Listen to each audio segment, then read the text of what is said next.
Bonjour Nico, tout d'abord je tiens à te remercier de la part de Passion Manga de nous accorder un peu de ton temps pour cette interview. Les questions que nous allons te poser ont été écrites par Illicite, Tatsumi et moi-même, Kipsa. S'il y en a que tu ne veux pas répondre, il n'y a pas de souci, on passera à la prochaine. Tout d'abord, qui es-tu? Alors déjà, bonjour, et c'est moi qui vous remercie de vous intéresser à moi, c'est un minimum, enfin, je trouve que c'est déjà c'est énorme de venir me voir, mais je suis personne, comme je dis toujours, mais en tout cas, oui, il n'y a pas de problème, ne t'inquiète pas, je réponds à la question. Alors déjà, qui je suis? Moi, je ne suis qu'un humble vendeur de manga, passionné de ça depuis très longtemps, et pour faire simple, je suis responsable d'une librairie, la librairie At-Manga. Et voilà, je suis quelqu'un qui adore toucher dans le manga et d'être dans tout ce qui peut toucher dans l'univers du manga. Donc voilà, pour faire simple. D'accord, merci. Dis-moi alors, quel était ton premier manga à avoir lu? Mon premier manga que j'ai lu, alors, on peut pas vraiment parler de lui parce que c'était Dragon Ball Z en japonais. Après, quand il est sorti en français, je suis sauté dessus, je l'ai vu, j'ai pris, je fais oh trop bien, trop bon, je vais enfin pouvoir comprendre de quoi il me parle, tout ça. Et voilà, c'est là où c'est Dragon Ball c'est le premier manga que j'ai commencé. Et en japonais, j'ai commencé avec le tome 35 en japonais, avec la transformation de Sangohan Sajin 2, que je ne comprenais rien, surtout qu'à l'époque on était à Freezer. Donc quand tu vois, donc Freezer en japonais, donc quand tu vois ce truc-là, tu te dis qu'est-ce qui se passe, c'est quoi ça? Et c'était un moment magique. D'accord. Et quel est ton manga préféré? Aucun. Je n'ai aucun manga préféré. Malheureusement, je ne peux pas te donner un manga préféré. J'ai plutôt un top 10 ou un top 15, mais je n'ai pas de manga préféré. Parce que le problème, c'est que je ne peux pas en avoir un au-dessus des autres. Comme je le dis, j'en ai tellement lu, mais quand j'ai tellement lu, que malheureusement, au bout d'un moment, je ne peux pas dire quel est mon préféré, parce qu'il y en a tellement des bons que voilà. Et surtout, moi je suis un rétro manga, donc j'ai été élevé au manga. Donc tu vois, par exemple, dans mon top 10, il va y avoir du Dragon Ball, il va y avoir Ken Survivant, Chevalier Zodiac, Ranma 1/2, Video Girl Eye, Dragon Quest, City Hunter, qu'est-ce qu'on va mettre d'autre dedans, qu'est-ce qu'il y avait d'autre? Je l'avais fait à un moment, mon top 10, je me rappelle plus. Voilà, c'est Berserk, ça me revient petit à petit, mais là sur le coup, je l'ai plus. Tu vois, des trucs comme ça. Des classiques alors. Des classiques, ouais. Moi je suis surtout un rétro manga et les classiques sont devenus maintenant des classiques. D'accord. Et est-ce qu'il y a un manga pour toi qui est le pire? J'en ai plein.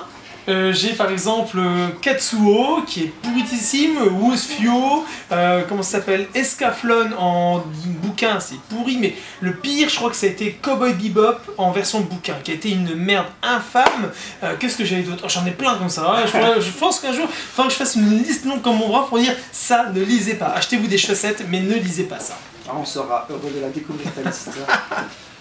Quel est ton meilleur souvenir dans le domaine du manga? Mon plus beau souvenir dans le domaine du manga? Oh, ça c'est dur à trouver ça. Ou une anecdote si tu préfères. Ah, j'en ai une. Alors, à l'Animest, un jour, il y a eu un groupe qui est venu, qui s'appelait Boom Factory, qui arrive et qui faisait des dédicaces. Et jusque-là, rien d'extraordinaire, ça arrive plusieurs fois que des groupes arrivent.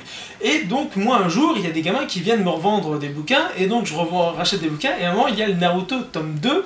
Je prends le Naruto tome 2, et je regarde dedans, et je vois quoi? Je vois les dédicaces de Boom Factory à l'intérieur. Donc j'ai ça, tu te dis, ah ouais, ah bon, ah oui, ça fait plaisir, ouais, cool. Donc voilà. Ou une petite anecdote, c'est un jour, j'ai mon patron qui vient me voir, mon ancien patron, qui me dit tiens, t'as mis les celluloïdes? Je fais bah, je l'ai jamais eu, enfin, tiens j'en ai un pour toi. Je dis un truc pourri comme ça, et il m'amène un celluloïde. C'est un celluloïde en fait qui est super cher sur internet, il me l'a offert, c'était celui en fait, tu as Piccolo qui est en train de s'envoler avec Gohan qui est en train de voler à côté, avec deux personnages uniques sur un fond bleu, avec les deux personnages en haut, tu vois ça, tu fais merci, voilà, c'est des moments comme ça, tu fais ah ouais. Voilà, c'est des petites anecdotes qui m'ont beaucoup touché. D'accord. À ton avis, qu'est-ce qui est le plus important dans un manga? Oh, c'est très compliqué cette histoire, parce que pour certains c'est le dessin, pour d'autres c'est l'histoire. Pour moi c'est la sensation, le sentiment. Quand je lis un manga, si je n'ai pas cette petite boule qui monte ici, qui quand tu le lis, t'es pris, c'est comme si tu le vivais, comme si tu avais envie de rentrer dans le manga, prendre le héros quand il a un problème, le prendre dans tes bras, lui dire vas-y, viens, je t'accompagne, je vais t'aider, ou tu vois un truc, t'as envie de rentrer, tabasser les mecs parce qu'ils se reprennent à une fille, ou un truc comme ça. C'est pour moi, le meilleur dans un manga, c'est le sentiment que tu en as. C'est quand tu commences à le lire, t'es rentré dedans, tu t'es même pas rendu compte, t'es déjà dedans, tu vois, c'est comme si tu voyais le décor, et l'univers autour de toi n'existe plus, t'es pris dedans. C'est ça le meilleur pour un manga, c'est ce sentiment. Faites attention lors des cosplays. S'il n'a pas aimé votre personnage, vous savez ce qu'il allait vous arriver. Carrément. Quel est l'éditeur que tu affectionnes le plus? Alors, à l'époque, j'ai envie de dire, c'était Glénat, mais actuellement, Kurokawa et Kiyun sont les deux qui me touchent le plus. Pourquoi Glénat? Parce que Glénat fait vraiment partie des premiers à avoir fait du manga, et surtout qui a essayé de se développer et essayer d'aider ça, comme j'ai lu, comme Kana à l'époque. Mais je dois admettre qu'il y a certaines séries qui m'ont vraiment beaucoup touché, qui étaient chez eux, et qui, voilà, c'était les trois premiers, voilà, j'ai lu Kana et Glénat, mais actuellement, Kurokawa et Kiyun, ils ont ce petit quelque chose dans leur série, mais c'est extraordinaire. Ils ont le don de trouver des séries moi, qui me parlent et qui me touchent énormément. Kurokawa et Kiyun, ouais. Surtout Kurokawa, parce qu'il y a à la tête de Kurokawa, il y a un gars, donc directeur des collections, qui s'appelle Grégoire Hello, qui est en fait un gars mais extraordinaire. Tiens, petite anecdote que tu m'as posé tout à l'heure. C'est un gars, à un moment, je vais le voir, je tombe sur lui, je lui demande si je peux pas lui faire une petite interview, j'étais à Japan Expo, il me dit ouais, viens avec moi, donc j'étais dans le carré VIP, et à un moment il s'arrête, il fait tiens regarde, donc il me montrait en fait les gars de Kazé à l'époque quand ils achetaient les droits, les négociations, il m'expliquait comment ça se passait, il me traduisait tout, c'est un mec quand même, il m'a dit écoute si j'avais le temps je t'aurais accompagné, t'aurais pu leur poser des questions, tout ça, c'est un gars en or, c'est un gars qui a quand même fait aussi, qui partit dans une série, web série qui s'appelle les France 5, c'est lui qui faisait Silver Mousquetaire, de ça, c'est lui qui était dedans, c'est un gars qui a fait beaucoup de choses, qui se prend pas du tout au sérieux, et c'est lui qui a accompagné Papa Nintendo devant Jacques Chirac pour recevoir la Légion de la culture et des arts. C'est un mec c'est un gars, mais c'est incroyable. Et ce type-là, c'est lui qui fait l'éducation, et il a un don et un feeling et un nez pour ça extraordinaire. D'accord. Tu es plus montagne ou mer? Mer. Mer. Ouais. Moi aussi. Désolé. En maillot de bain. Carrément, surtout les jeunes filles. Pour toi, la thématique du vampire n'est-elle pas trop utilisée à défaut de faire du mal à ceux qui auraient du potentiel? Alors, oui. Oui, parce que le problème c'est que le vampire on est tellement utilisé, le problème c'est que aussi bien en manga que dans les films américains, le problème on se retrouve à une exploitation d'un univers qui avait quelque chose de très intéressant et on l'a complètement dénaturé. Désolé, je déteste Twilight, d'ailleurs pour ça pour moi j'appelle ça Toilette, hein, voilà, c'est à peu près la même chose, mais voilà, des choses comme ça qui ont complètement dénaturé et on s'est retrouvé avec de très bonnes séries sur le vampire qui sont complètement mortes, donc malheureusement. D'accord. D'ailleurs en parlant de vampires, il y a un truc que je trouve dommage, c'est qu'on voit plus de vampires que de loups-garous. Ah ouais, il y a Wolf Guy. Wolf Guy, tout à fait. Ou même dans Dance in the Vampire, Dance Vampire Band. D'accord. Pour toi, pourquoi la vache qui rit?